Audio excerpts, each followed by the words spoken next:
예, 예수님의 오른편 자리 그리고 왼편 자리에 대한 말씀을 함께 나누었습니다.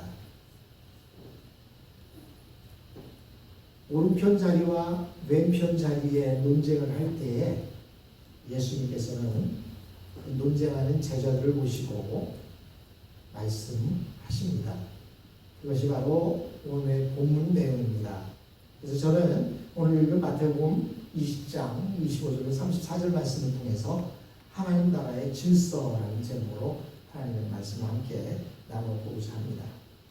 예수님께서는 하나님의 나라가 이 세상의 나라와 어떻게 다른지 말씀하십니다.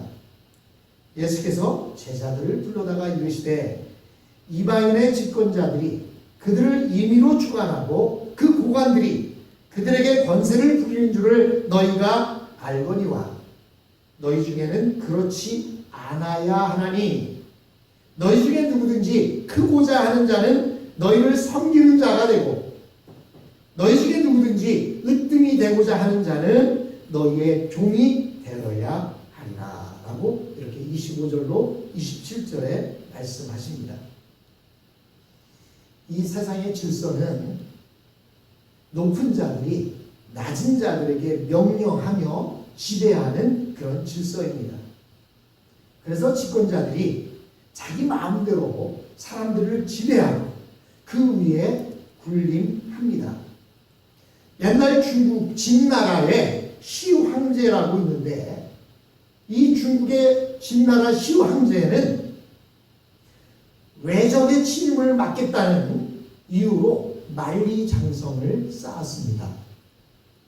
이 만리장성이 얼마나 거대한지 달에 착륙했던 사람들이 달에서 지구를 쳐다보니까 인간이 만든 것들 가운데 이 만리장성이 보이더라는 겁니다. 그렇게 어마어마한 이 성을 쌓았습니다. 그런데요, 이 만리장성을 쌓는 일에 수많은 사람들을 동원했고 또 성을 축조하는 동안에 많은 사람들이 돌에 맞아 죽거나 굴러떨어져 죽거나 일을 하다가 죽었다고 합니다. 그래서 이 만리장성 밑에는 사람들의 해골이 질비했다고 합니다. 그런데요, 이 진나라의 시황제는 이렇게 만리장성만 쌓은 것이 아니라 자기가 죽은 뒤에 묻힐 무덤을 만드는데 그 무덤을 만들기 위해서 70만 명의 사람들을 동원했다고 합니다. 그리고 그들에 의해서 무덤을 만들었는데 무덤을 만들면 그 무덤에 누가 묻히겠습니까? 시황제가 묻힐 거 아니에요. 근데 내가 묻혔을 때에 혹시나 누군가가 와서 내 무덤을 훼손하고 내 무덤에 있는 것들을 훔쳐갈까 봐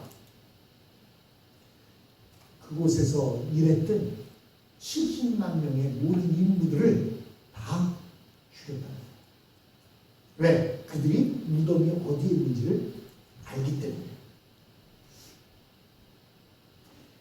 이렇게 세상에서는 높은 사람들이 부하들에게 명령하고 또 부하들은 복종해야만 하는 세상입니다.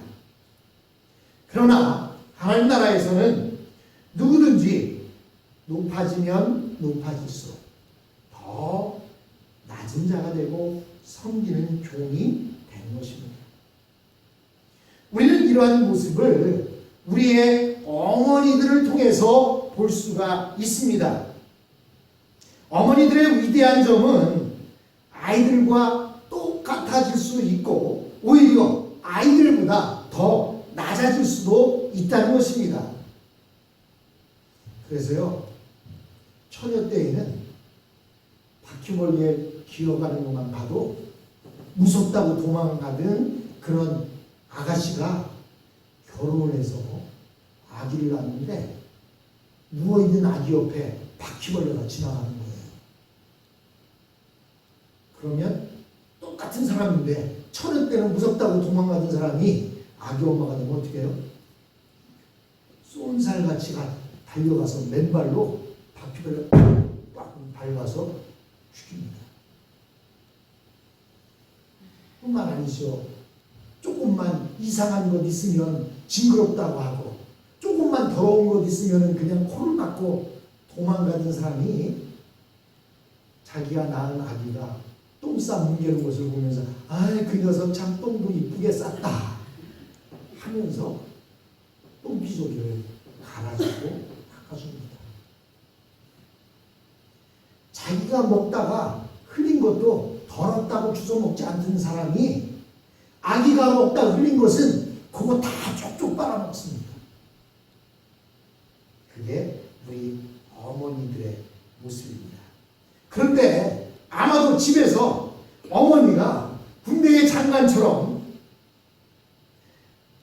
자식들에게 호통이나 치고 호령이나 군기를 잡으려 한다면 아마도 그 집의 아이들은 미쳐버리든지 딴 길로 그릇된 길로 나아가고 말 것입니다. 어린아이들이 집안에서 제대로 자랄 수 있는 것은 어머니가 말할 수 없이 낮아져 주시고 참아주시고 섬겨주시고 돌보아 주시기 때문에 어린아이들이 잘 자라게 되는 것입니다.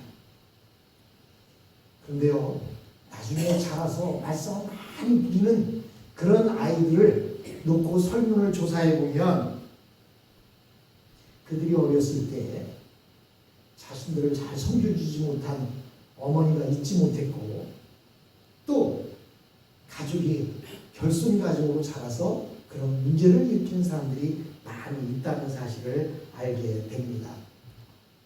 이것은 우리의 가정에서만 있어지는 문제가 아닙니다. 신앙생활에서도 마찬가지입니다.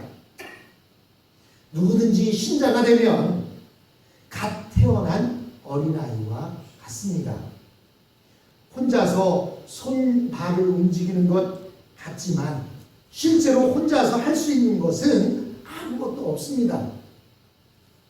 그래서 먼저 그리스도 안에서 성숙한 자가 그들에게 젖을 먹이기도 하고 또 그들을 섬겨줌으로 인해서 그들은 자라게 되는 것입니다.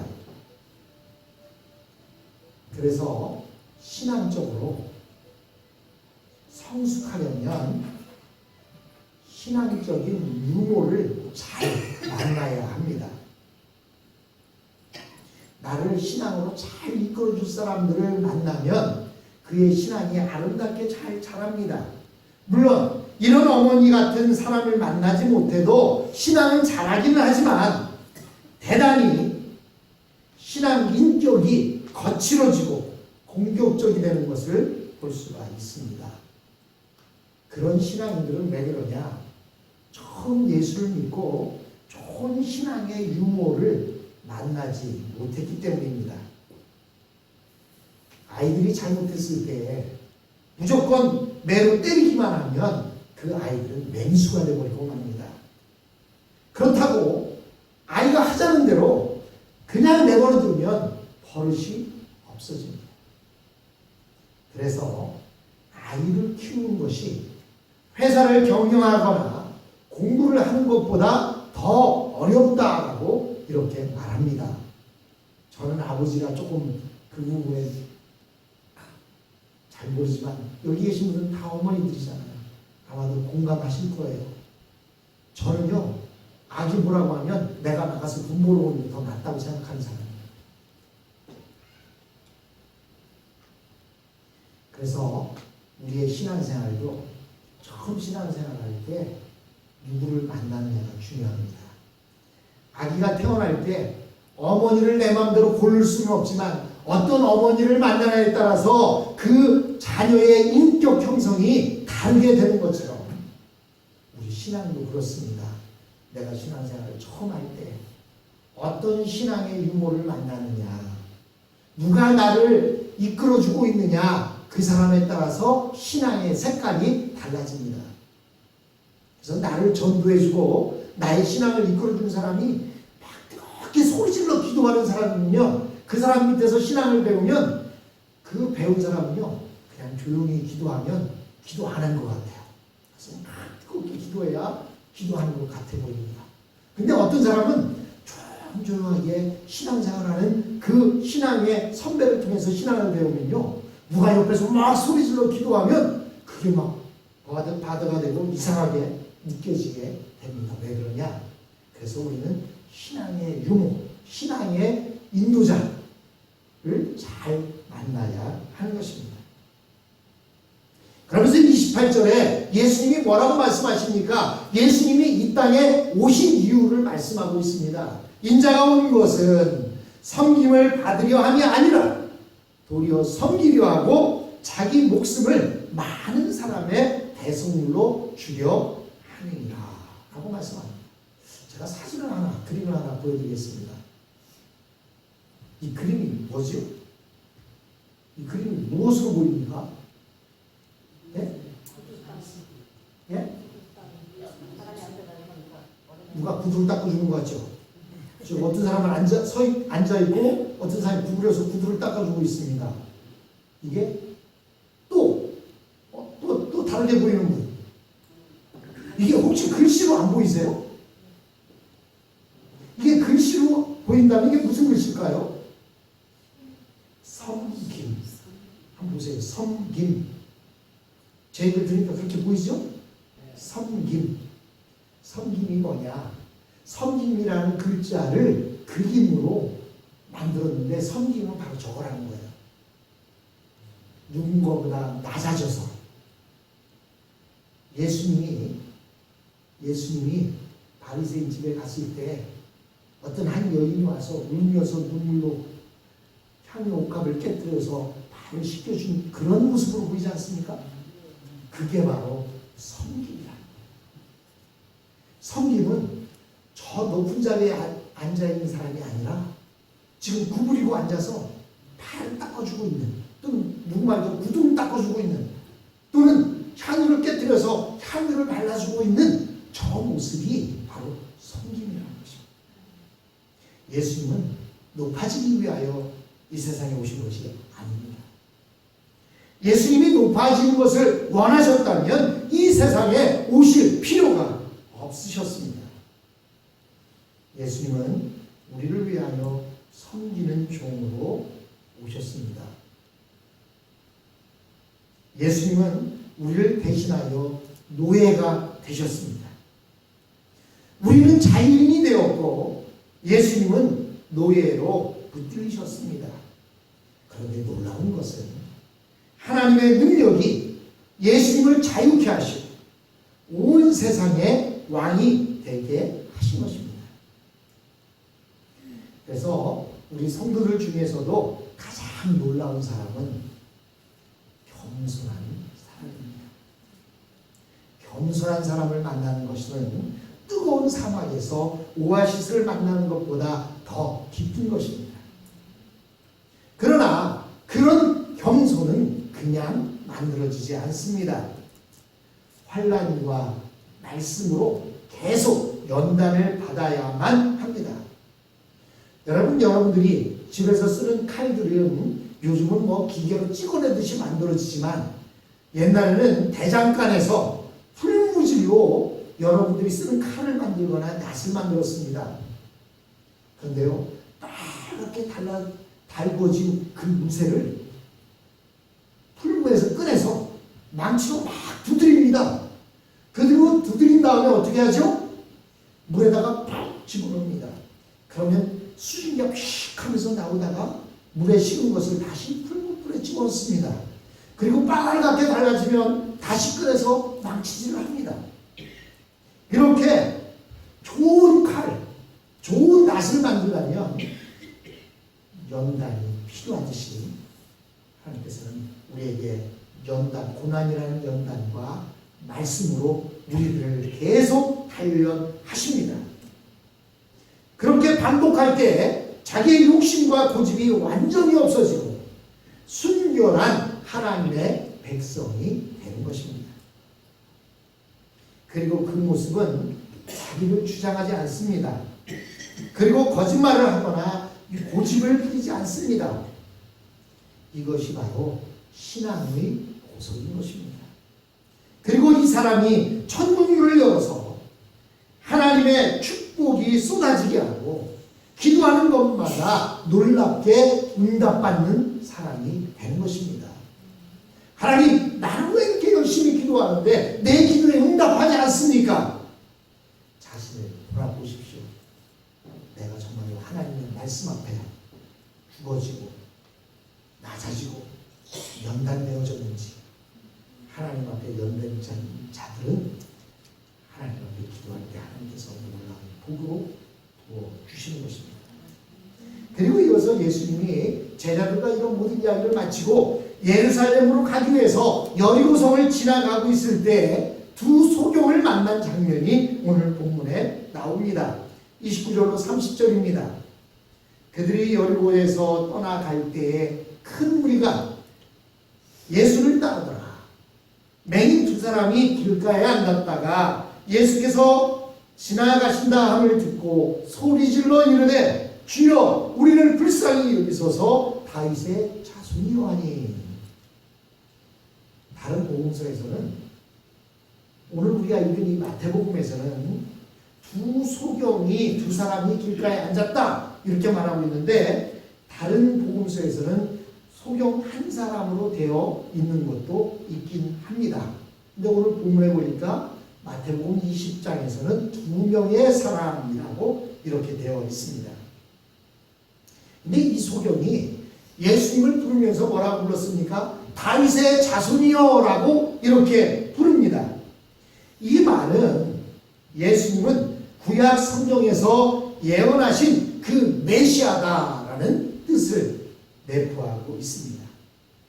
이사야 선지는 메시아가 오시면 그가 소경의 눈을 뜨게 하실 것이다 라고 예언했습니다.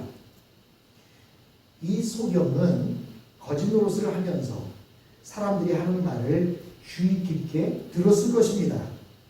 특히 시각장애인들은요, 청각이 다른 사람에 비해서 뛰어나다고 합니다. 보지 못하는 대신에 더 잘 들을 수 있는 귀를 하나님께서 주셨다는 것이죠. 이들이 예수님이 하는 이야기들을 들었을 것이고 예수님에 대한 이야기들을 들었을 것입니다. 그리고는 이들이 생각하기를 구약의 선지자가 예언한 것과 같이 이 사람이 메시아와 일치한다는 그런 믿음을 갖게 되었습니다.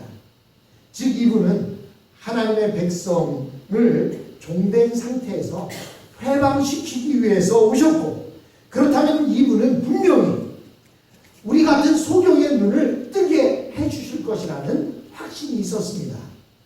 이사야 선지의 예언을 믿었던 것입니다. 그러면서 그들은 이렇게 말합니다. 우리를 불쌍히 여기소서 다윗의 자손이여라고 이렇게 부르짖습니다. 이 말은 우리의 왕이여 오셔서 우리를 이 비참한 고통에서 구원해 주옵소서라고 하는 의미인 것입니다. 그런데 사람들은요, 이 맹인 거지 두 사람이 다윗의 자손이라는 말을 하는 것에 대해서 소경을 책망했습니다. 그 이유는 먼저 다윗의 자손이라는 칭호가 예수님에게는 맞지 않는다고 생각을 했던 것입니다. 많은 사람들은 예수님을 하나님의 아들 메시아로 믿지 않았습니다. 단지 저 시골 갈릴리 출신의 이상한 선지자 정도로 생각한 것입니다. 그리고 또 하나는 소경이요 거짓된 자는 다른 사람 앞에서 소리칠 자격이 없다라고 생각한 것입니다. 여러분, 세상은요 가진 자, 부자가 말하면요 사람들이 설설 깁니다. 그런데요 없는 사람, 거지, 누추한 사람이 무엇인가를 말하면요 그것을 콧등으로도 듣지 않습니다. 그것이 세상이에요. 그런데 눈이 멀었고 일을 할 수 없어서 거지로 빌어먹는 사람이 다윗의 자손이라고 소리치니까 사람들이 그 소리를 좋아할까요? 싫어할까요? 그래서 그들로 하여금 소리치지 못하게 막았던 것입니다.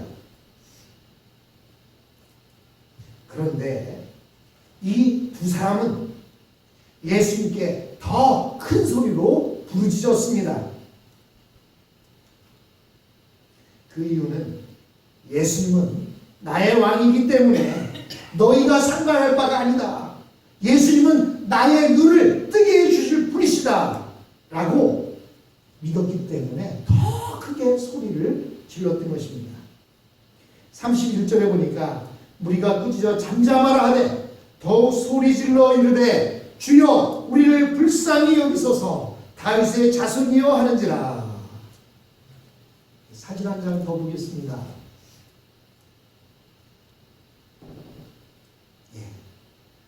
화니 크로스비라고 하는 그 여자분인데요. 여기 보시면 이분은 1820년에서부터 1915년까지 95세를 사는 분인데 이분은 눈이 안 보이는 분입니다. 그런데요, 이분이 우리가 부르는 많은 찬송들을 작곡했어요. 저기 보시면 예수로 나의 구주 삼고 예수께로 가면 나는 기뻐요. 또 나의 갈 길 다가도록 예수 인도하시 오 놀라운 구세주 예수님 나의 영원하신 기억. 우리가 아주 즐겨 부르는 찬송가들이죠. 그리고 잘 아는 찬송가들입니다. 이 찬송가를 다 저분이 작곡하셨어요. 약 9천여 편의 찬송시를 작곡했다고 합니다. 근데요, 저분이 작곡한 그 찬송시 가운데 인내하신 구세주여 내 말 들으사, 여러분 이 찬양도 바로 이 화니 크로스비가 지은 찬양인데 이 찬양이 바로 오늘 본문에 나온 맹인들의 고백입니다. 인내하신 구세주여 내 말 들으사. 지금 뭐라고 말하고 있습니까? 다윗의 자손 예수여 나를 도와달라고 소리치고 있지 않습니까? 이 화니 크로스비는 같은 맹인으로 그 두 거지 맹인의 모습을 바라볼 때에 같은 심정이었을 것입니다. 주님이 여러분에 오셨을 때 내 눈에는 예수님이 보이지 않고 다른 사람들은 나를 무시하고 조용히 하라고 하는데 주님이 나를 불러주시지 않으면 내가 주님께 갈 수 없기 때문에 주님께서 나를 오라고 불러달라고 이렇게 외치고 있는 것입니다. 그리고 화니 크로스비도 그렇게 노래하고 있는 것입니다. 그랬더니 32절로 34절에 보니까 예수께서 머물러 서서 그들을 불러 이르시되 너희가 무엇을 하여 주기를 원하느냐? 이르되 주여 우리의 눈을 뜨기를 원하나이다. 예수께서 불쌍히 여기사 그들의 눈을 만져주시니 곧 보게 되어 그들이 예수를 따르니라. 이 속고야에 보면 어떤 두 부부가 지나가는 어떤 거린에게 착한 일을 했어요. 근데 알고 보니까 이 지나가는 거린이 천사가 변장을 한 거지였던 것입니다. 그래서 이 천사가 두 부부가 자기에게 남루하고 누추한 자기에게 이렇게 잘해주니까 자기 자신을 밝히면서 얘기합니다. 나는 하나님이 보내신 천사인데 너희들이 나를 이렇게 극진히 내줬으니까 내가 너에게 3가지 소원을 들어주겠느라고 이야기합니다. 그 소원을 말해보라 그러니까 그 남편이 갑자기 뭐라고 얘기하냐면 소세지가 먹고 싶네. 그랬더니 소세지가 짠 하고 나타난 거예요. 그러니까 이 부인이 너무나 화가 난 겁니다. 천사가 소원 3가지 들어준다고 했는데 고작 첫 번째 소원 소원이 소세지야? 계속 화가 나서 이야기합니다. 저 소세지, 저 영감탱이 코에 나가서 달라붙어라. 그랬더니 그 소세지가 코에 가서 착 달라붙은 거예요.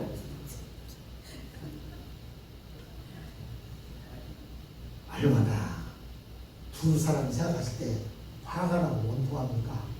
그런데 그렇다고 해서 소세지를 코에 붙이고 살 수는 없지 않습니까? 마지막 소원이 뭐였겠어요? 그 소세지 떼어달라는 거예요. 그래서 결국 세 가지 소원이 이루어졌는데 그 이루어진 게 뭐예요? 소세지 하나. 우습죠? 그런데 저와 여러분의 모습이 그런 모습이에요. 저와 여러분이 그런 모습으로 살아가고 있습니다. 하나님께서는 우리에게 주님이 지금 말씀하십니다. 단세 자손 예수여 우리를 불쌍히 여겨주소서. 그때 소경을 불러서 내가 너에게 무엇을 해주기를 원하느냐 그랬더니 주님 내 이 분홍씨 아이고 너무 남루해요. 내 이 방석이요 너무 낡았어요. 준비 안 된 사람은 소세지 하나로 소원 세 가지를 바꿔 먹을 수 있는 겁니다. 여러분 준비되셨습니까? 여러분 주님이 지금 이 시간 여러분에게 당장 나타나셔서 내가 너에게 무엇을 해주기를 원하냐 물을 때 여러분 내가 무엇을 원합니다. 준비되셨습니까? 준비 안 되면 소세지 하나 끝나는 겁니다.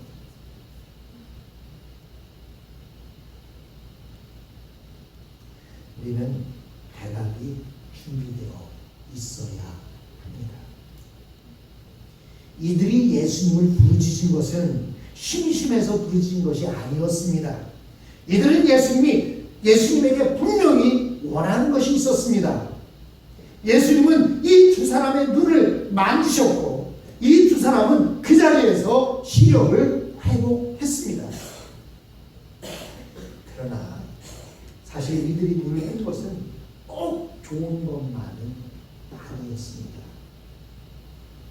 왜냐하면 그들은 눈으로 예수님이 채찍에 맞으시고 십자가상에서 비참하게 죽어가는 모습을 보았기 때문입니다. 아마도 이들은 자기들이 보게 해달라고 주님 앞에 간구했던 것 그것을 엄청 후회했을지도 모릅니다. 그러나 하나님은 예수님을 죽음으로부터 다시 살리셔서 그 눈을 뜨고 그 환경을 본 그들의 눈에서 눈물을 씻겨주신 것처럼 우리의 눈물과 비참함을 영원히 없애주셨습니다. 예수님은 우리를 바로 살게 하기 위해서 죽음의 수술을 받으셨습니다. 이제 우리는 바르게 살아야 합니다.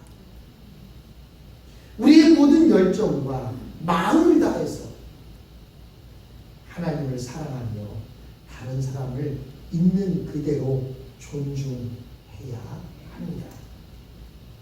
우리는 할 수 있는 대로 모든 사람들을 예수님의 줄기세포로 수술해서 멋진 인생을 살도록 치료하는 성도들이 다 되어야 할 줄로 믿습니다. 주님이 오늘 당장이라도 내가 너에게 무엇을 해주길 원하느냐 그렇다면 나는 이것을 주님한테 말씀드려야지 부탁하십니다. 그리고요 꾸준히 기도하면서 부탁한 사람들은요 그냥 그 말이 대뜸 나오게 되어 있는 겁니다. 그런데요 기도하지 않은 사람은 주님이 나타나서 좋은 거 준다고 해도요 무엇을 먹을까? 이게 좋을라나 저게 좋을라나 하다가 기회를 놓쳐버리는 수가 있습니다. 우리가 이 두 맹인처럼 주님 이것 해주십시오. 주님 앞에 계속 간구하시다가 주님이 내가 너에게 무엇을 해주기를 원하냐 그때 주님 이것 주십시오 말할 수 있는